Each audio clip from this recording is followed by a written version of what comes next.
¿Qué tal? Un gusto saludarlos.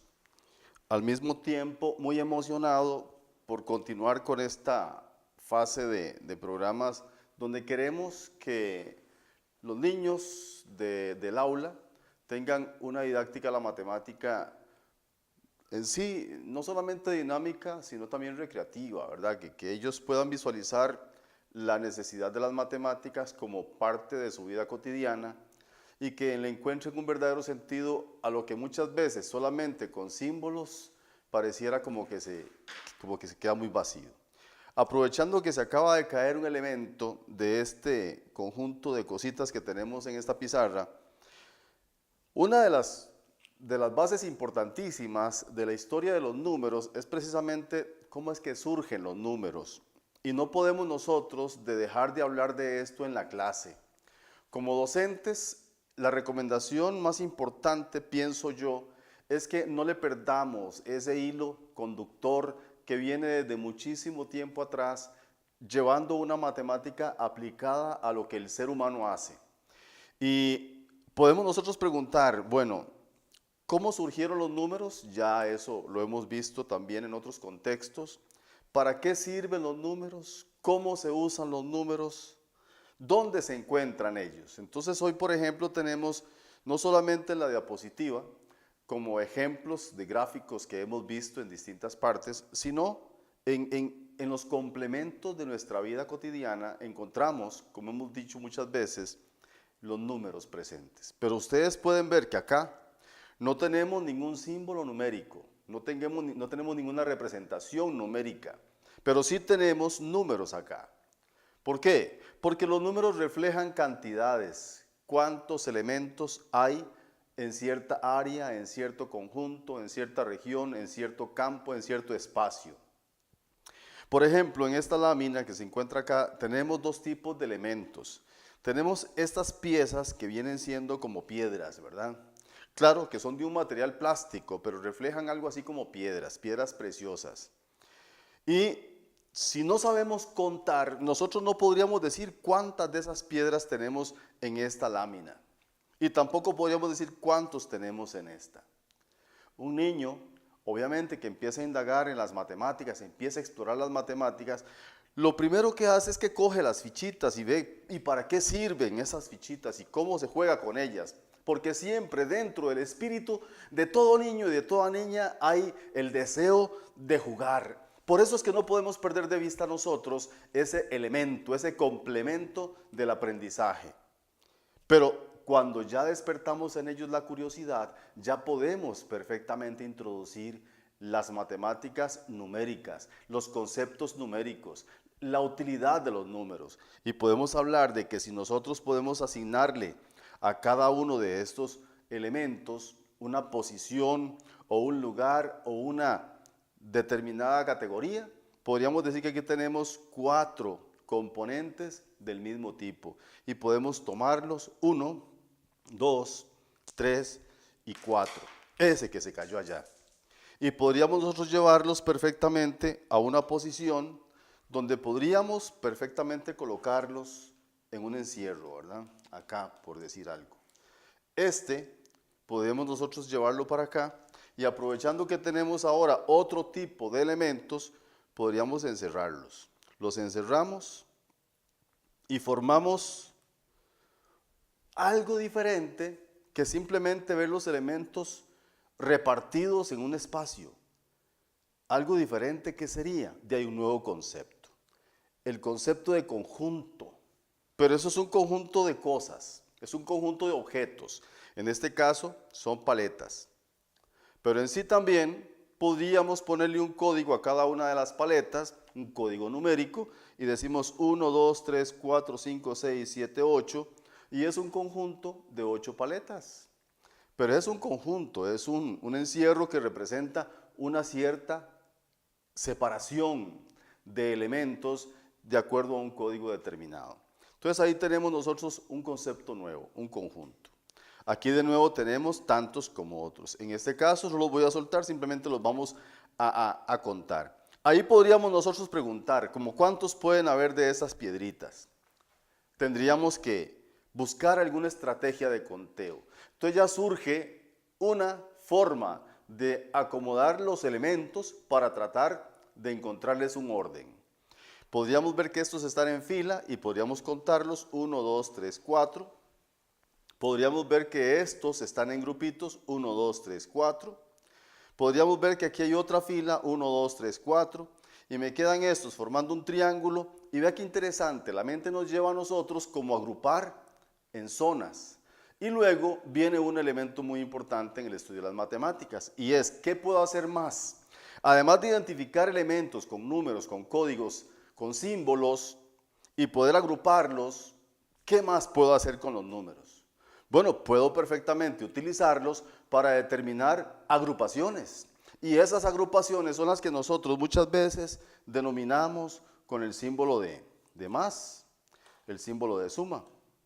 Entonces nosotros sumamos o restamos dependiendo de lo que se requiera. En este caso, aquí por ejemplo, el símbolo de suma se representa con esta forma, ¿verdad? Mira qué interesante, es una cruz,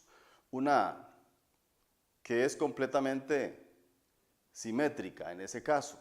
Si lo volcamos así, parecería una X, que se usaría para multiplicación.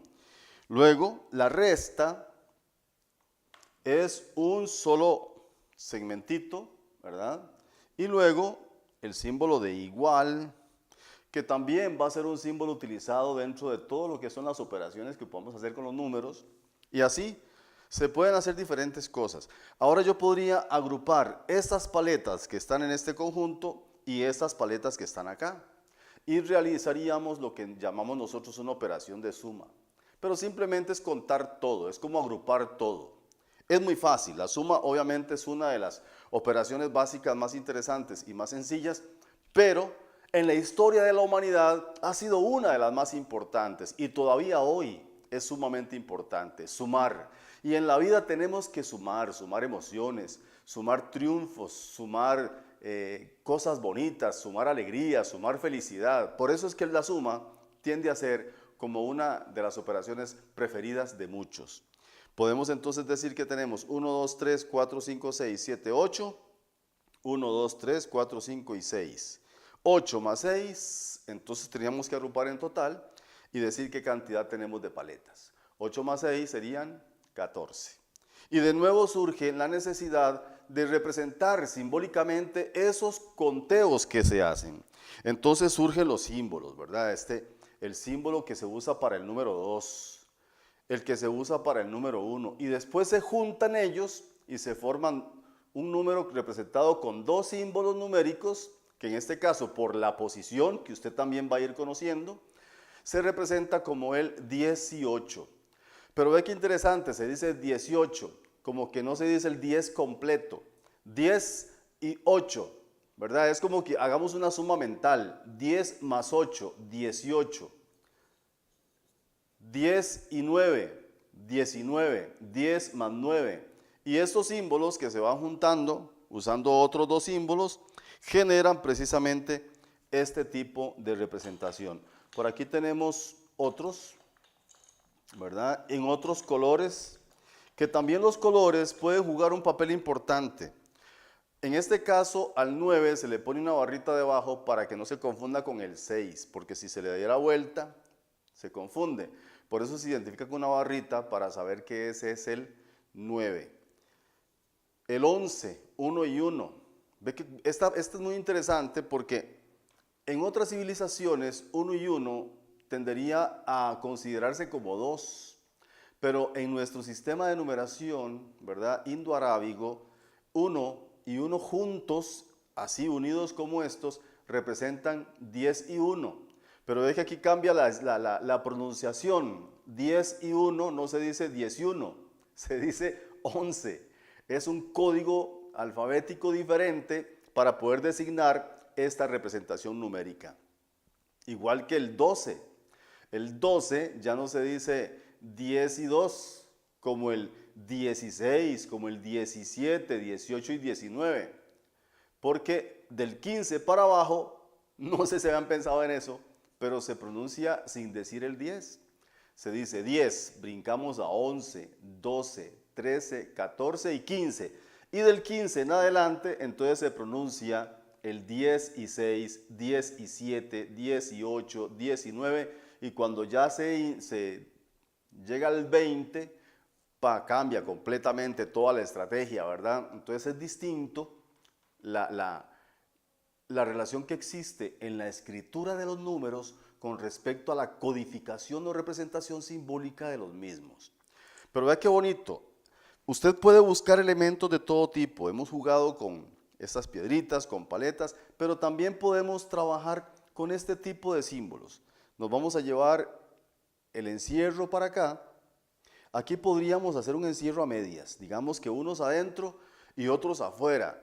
Entonces ya estamos hablando de conceptos de matemática también muy importantes. ¿Qué sería un elemento interno? ¿Qué sería un elemento externo? Incluso podríamos colocar uno de estos en la frontera. Un elemento frontera. ¿Ok? Ese sería un elemento frontera, o sea, está en el borde, no está ni adentro ni está afuera. Entonces son componentes didácticos importantísimos.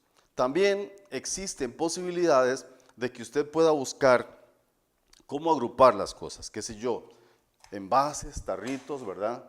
Que sirven para poder agrupar un conjunto grande de elementos. Pero si usted, por ejemplo, lo que quiere también es como ser más ordenado, puede usar estas famosas torres. Estas torres son enroscadas. Voy a darle vuelta porque si no se salen las bolitas.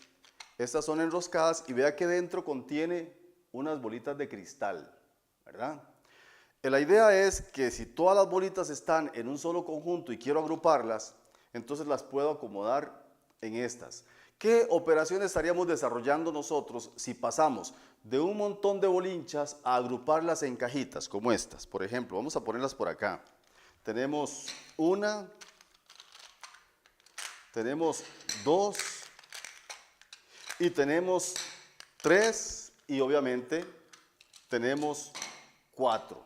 Pero vamos a tratar de que haya cantidades iguales en las cuatro cajitas. Yo creo que ahí hay cantidades iguales. Solamente quité una. Cuento. 1, 2, 3, 4, 5, 6, 7, 8, 9, 10, 11. 1, 2, 3, 4, 5, 6, 7, 8, 9, 10, 11. 1, 2, 3, 4, 5, 6, 7, 8, 9, 10, 11. 1, 2, 3, 4, 5, 6, 7, 8, 9, 10, 11. Sí tenemos 11 en cada cajita plástica, en cada cilindro, para que de una vez vayamos usando nombres categóricos dentro del rango de las matemáticas. Cilindritos de plástico. Tenemos 11, 11, 11 y 11. ¿Cuántas bolinchas hay ahí en total? Entre las que están en los cilindros. Muy bien.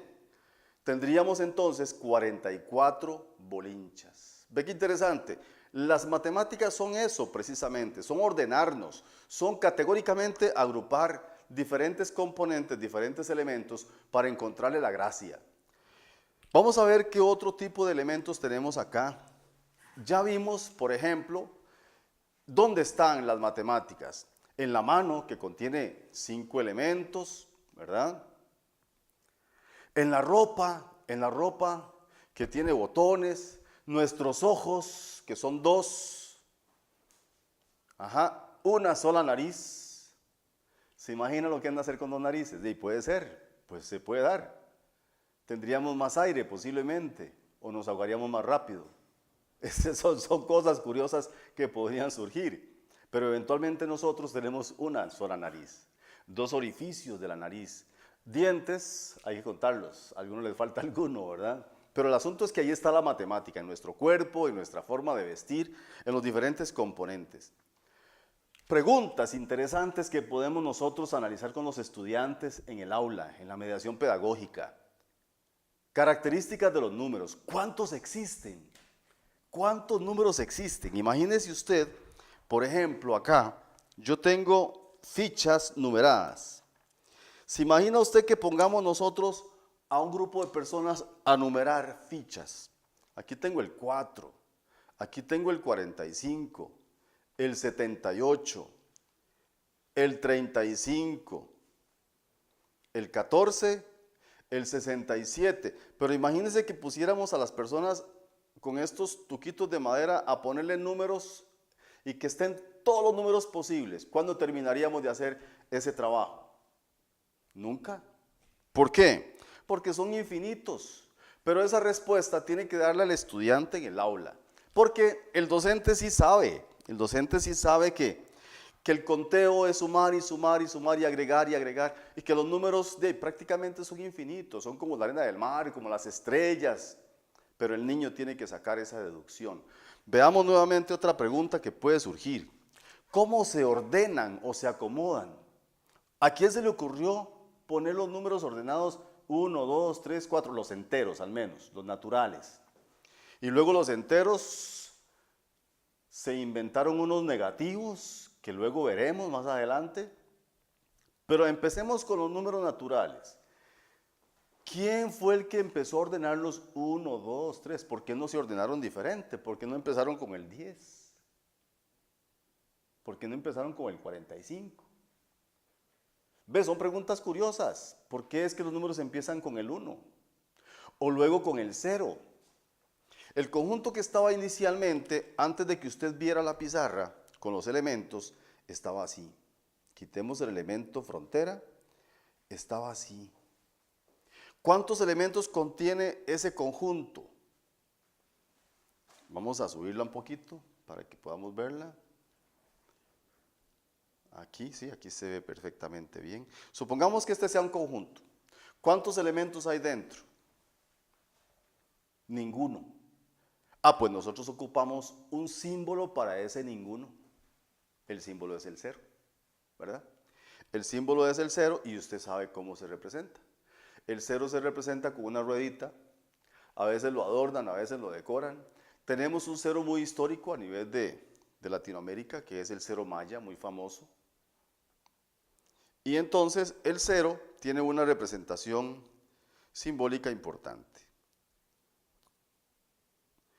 Lo pongo porque el 0 casi nunca aparece solo, es como una ruedita ahí nada más.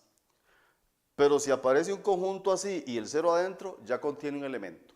Ya ahí no es que no contiene nada, ahí ya contiene el 0. Tendría que estar representado aparte para decir que es el 0. ¿De acuerdo? Quedó muy cerrada, pero no importa. Aquí, 0 elementos, un número también importante. Luego el 1, luego el 2. Bueno, categóricamente, el orden tiene una razón de ser en la historia de la humanidad. La humanidad tiene que aprender a ordenar las matemáticas y a crear una estrategia para poder trabajar con ellas. Luego, ¿cómo se utilizan? Bueno, ya vimos parte de las operaciones que hacemos. Se utilizan de diferentes formas, se les pone nombres. Los nombres son categóricos, son muy importantes para que podamos también leerlos. ¿Y cómo se diferencian? ¿Cómo se diferencia el 1 del 2? El 2 del 3. Claro, en cuanto a elementos es fácil, pero en cuanto a símbolo también tenemos que aprender a diferenciarlos. ¿Por qué? Porque si eventualmente a mí me dicen, pongámosle el número que representa esta cantidad de paletas, 1, 2, 3, 4, 5, 6, 7, 8, ¿qué número utilizo para eso? Entonces tengo que buscar que precisamente es el 8, ¿verdad? El que me sirve precisamente para eso. Si quito 3, por ejemplo, me quedarían 5. Ocupo un número que me sirva para el 5. Voy a ver si lo encuentro por acá. Yo busco. Por aquí tiene que haber un símbolo, ¿ves? Porque si usted, por ejemplo, no sabe cuál es el símbolo para el 5, usted no puede poner ahí cualquier símbolo. Tiene que categorizarlo. Entonces ya encontré el símbolo para el 5. Entonces todo eso juega un papel determinante, importante en el estudio de las matemáticas. Así es que espero que haya disfrutado de este momento didáctico y nos vemos en otra ocasión. Muchísimas gracias por su atención.